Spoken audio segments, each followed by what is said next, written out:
Yo, what's going on, you guys? It's your boy 3 Stacks in this thing, baby. And today I'm coming at you guys with my prediction princess, Shaddoll's. It is definitely one of my top 5 favorite decks of all time. I just enjoy this deck so much. It takes fun to a whole new level and has the ability to stun and floodgate pretty much any deck. And that's what I love about it too. I mean, even the most simple boards of Winda and Shaddoll Prediction Princess Territory are so strong against combo decks, and it really just catches the meta by storm, and it has a huge surprise factor because most people don't expect for it to plus as hard as it does and for it to build the boards that it does, and really just for it to be able to hang with the top dogs. Like, and I speak from actual experience. I mean, little experience. Like, this deck is really strong. I like it. I mean, it's fragile and it's not as resilient as Dark Warriors and other decks in that category. But I think that even though while it might not be the equivalent of that, I think the things that this deck can do, there's not like really any other deck that can do exactly what this deck does. And we'll get into the list and you guys will see exactly what this deck is capable of. But if you've kept up with this channel and you followed me and you've watched my content, you know like how I feel about this deck. And it's never gonna change, you guys. It's a really awesome deck and it's not bad. It's not a bad deck. Like, if you think it's a bad deck, you're probably like a net deck copycat sheep that only plays meta decks in the first place. But this deck is awesome. So let's go ahead and hop into the list. We're doing 3 copies of Prediction Princess Territory. Now this card's awesome. Now, for those of you who like play meta, I understand how you feel about ritual decks, but how I feel about ritual decks aren't like just, they're the best. Like, ritual monsters are my favorite monsters. It's such a euphoric feeling. And I like when Konami makes ritual monsters that are actually good. And this one is actually great. She is what I consider a starter play, a follow-up, a disruption, and a recovery play all in one monster. She literally sets you up. She optimizes your plays. She gives you an interaction on your opponent's turn. She's a disruption by herself. She's a consistent monster reborn. And she gives you reactive combo pieces by being able to trigger your flip effect monsters at the same turn that they're seeing. So yeah, she falls in all those categories. And her ability to special summon from the graveyard or the hand is not once per turn. So when you have multiples, you start swarming the field and you just extend your board over here and there, and like you just start exploding. Like, so she's great. Like, flip effects on steroids, that's what I like to call her. So she's like your sword, and then every sword comes with a great shield. We have 3 copies of Pot of the Forbidden. This is your shield, attacker, defender. Now, Pot of the Forbidden, you guys, actually has 4 amazing effects. A few that are very like identical to cards that are on the ban list that or are on the ban list or were on the ban list. The first one is the Pot of Greed. That Pot of Greed still banned. This card has the ability to draw 2 cards, or you can return all spells and traps on the field to the hand.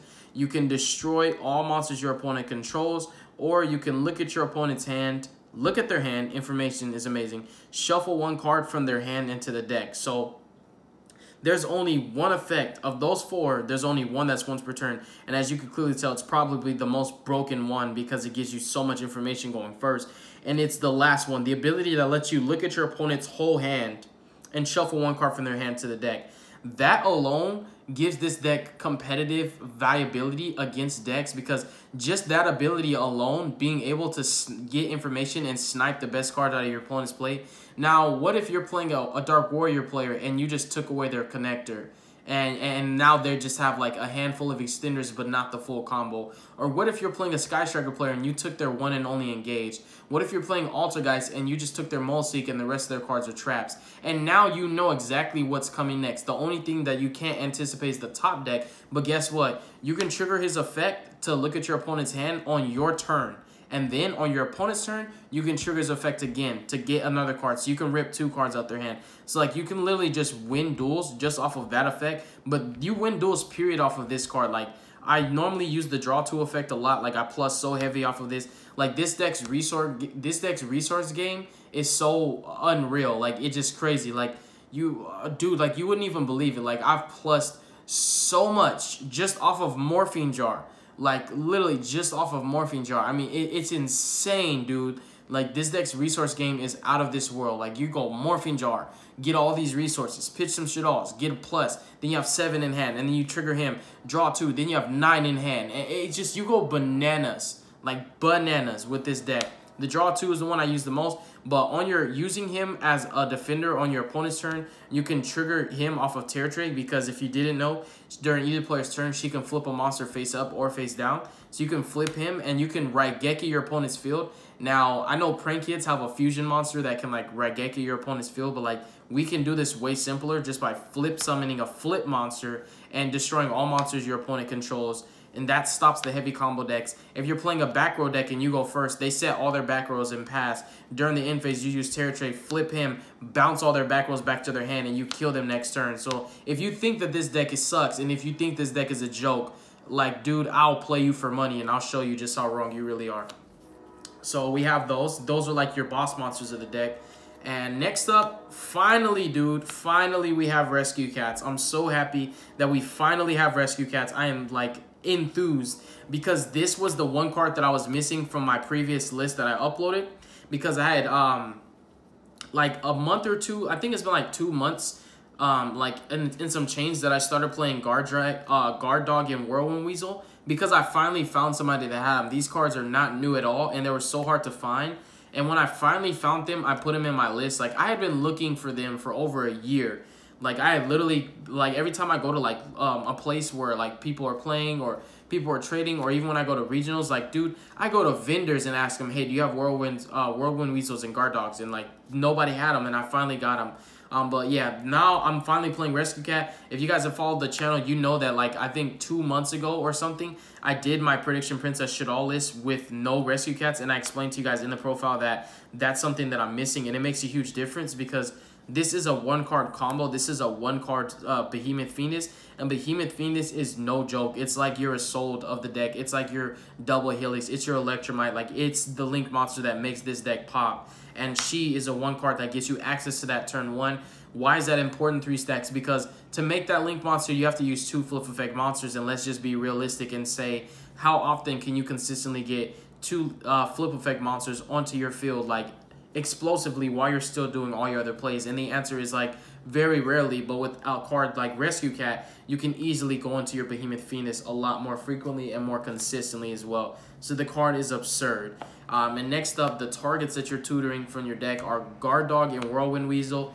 These cards literally say your opponent cannot play Yu-Gi-Oh, and that is no joke or exaggeration. Now, these are for matchups. Like, for the Sky Striker matchup and the Altergeist matchup, you use Whirlwind Weasel. For every other matchup, including the combo decks, you use Guard Dog, and you just win that duel. Like, if you say, hey, your opponent, like, hey, look, dude, I know that you want to, like, play Yu-Gi-Oh, and I know you love having that Dark Refer in your hand with that Danger Nessie, but, like, on your standby phase, I'm telling you right now that you can't special summon for this whole turn. So I don't know how you plan on playing Yu-Gi-Oh, but I just want you to know that you can't special summon. You look at a Sky Striker player, and you say on standby phase or draw phase, you say, hey, I know you love playing spells, and I know that you think that, like, you're going to beat me because you have a $50 card in your hand, but I just wanted to let you know that for the rest of the turn, you can't play spell or traps. So, like, the only way to stop this is if your opponent has a counter play. So if you're scared of impermanence, you wait until they control a card, and then you do this. Like, these cards stun you big time, like, for real, for real. And what's nuts is when you get multiple Terror Trades and you use both Terror Trades to bring this and this back. Like, I've done this a ton of times doing Terror Trades, and I would just use a Terror Trade. Like, I would pick one. I would, like, pick one, and then I'd flip it and, like, stun my opponent, like, with this guy, and then on the draw phase, I'll flip him, and then I'll be, like, no back row. So now I'm, like, I'm free to go off with my plays. Like, these are insane. So, like, they're just too good, you guys.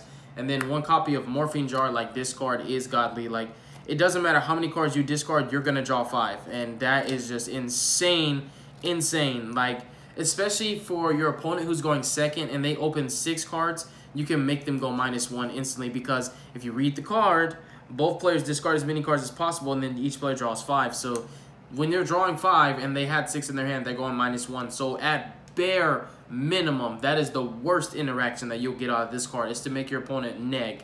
But you're always doing so much more than that, and his effect is not once per turn, which is just broken. Like, it is so broken. This card, you plus so much off of Morphine Jar. I have decked out on multiple occasions on my second turn. Like, I hadn't even got a chance to finish doing what I was doing. My hand was too fat. I didn't know what I was doing. I was losing my mind. My head was starting to hurt. I summoned too many monsters from the extra deck, and I still had more plays to make. And I was just like, dude, I picked up my cards, and I was like, I'm done, like testing this against my danger deck. Like, I'm so done with this. Like, this is so absurd. Like, this card was banned for a very good reason, and now it's unbanned, and it's being played in a deck that can exploit it in a way that no other deck can even precedent how to exploit it this way, because you can abuse this multiple times in the same duel, and you can special summon it from your graveyard in face down defense position off of territory and use this effect again. Like, this card is absurd. So anyways, you have all of these. And next up, we're going to go ahead and move forward to the Shaddolls, because this is a Prediction Princess Shaddoll deck.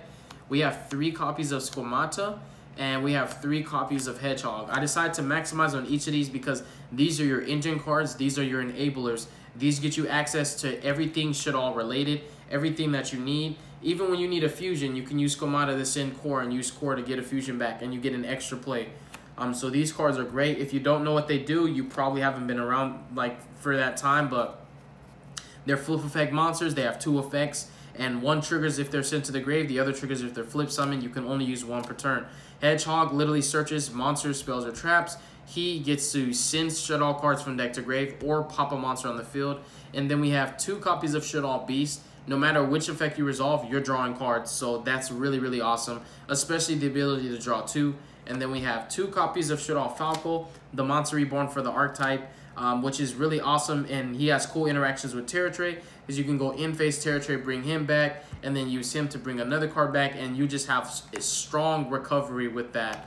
And then we also have 1 copy of Shaddoll Dragon, which is a card I've considered playing at 2 because of the meta. But TBH, I have a card that says no back rows can be used, so I just felt, why pop the back rows if they just can't be activated for the whole turn? So I'm just like, hey, I'm just going to kill them. So that's it for the monsters.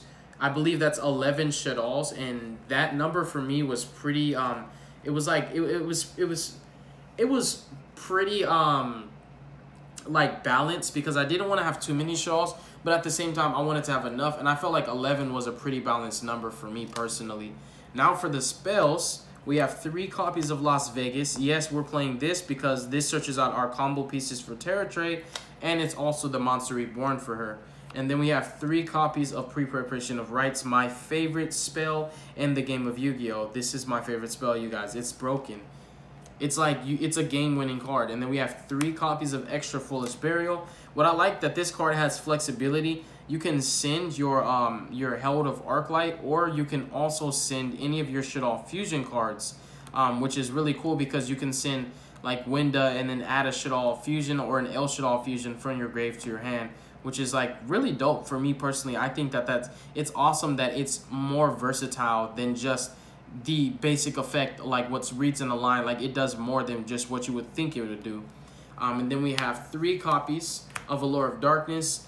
You need draw power, and since I cut my spellbook engine, this was the other way to go, because basically the spellbook engine was conflicting with the deck, because now I had draw cards like Allure and spellbook of knowledge that I needed Shaddolls to use. Like, I had to use the Shaddolls to do that, and the problem with that is you're using your Shaddolls as a resource that they should not and are not intended to be used as. And it's nice to use them as a draw engine, but when you're burning through your Shaddolls rapidly using cards like those, you end up running into the problem that I ran into, where I couldn't resolve Shaddoll Fusion again, and I couldn't resolve El Shaddoll because, like, I didn't have any more Shaddolls. And at the same time, you only play 11, and you don't want to have a bunch of cards in your deck that are prone to you opening a Shaddoll. And even though that's 11, like, you're not going to guaranteed open them every single duel. So I decided to cut knowledge, and the other reason why was because I'm committing my normal summon to other monsters now. And if you're opening with the secrets and you're normal summoning a rescue cat, like, you're not going to use that secrets that turn, so it's a dead card. So Allure was the way to go. And then 2 Optimus Prime to search out my field spell, because the field spell is a big deal. Now, if you stop right here, these are all either enablers or combo pieces, and Allure is just an enabler. We have 3 copies of Prediction Ritual. This is a ritual spell that has a guaranteed follow-up for the next turn, which gives you a consistent way to search out more territories so you can pump them out and turbo them. Then we have 2 Shaddoll Fusions and 2 El Shaddoll Fusions. I decided that 2 of each was the correct ratio for me because more than one of each of them comes up. So you wouldn't, it's not ideal to like bump Shaddoll Fusion to 3 and then play one of this, because it'll come up in scenarios that you wouldn't even imagine, where you're like, oh yeah, it's fine because I can just add the one back, and then they called by the Graveyard Winda, and she can't get her effect to add your fusion back, and you're like, oh, well, I guess I need the second one, and I need to search it out now. So I was just like, 2 of each is perfect.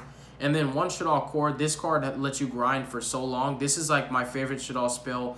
My favorite Shaddoll spell / trap. Like of the archetype, like I like this more than I like the fusion cards. This card is so broken.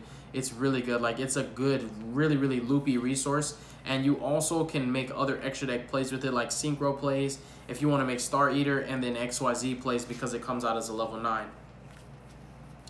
That's it for the main deck, you guys. Now for the extra deck, we're going to be starting off with 2 copies of Behemoth Fiendus. Behemoth Fiendus is like insane.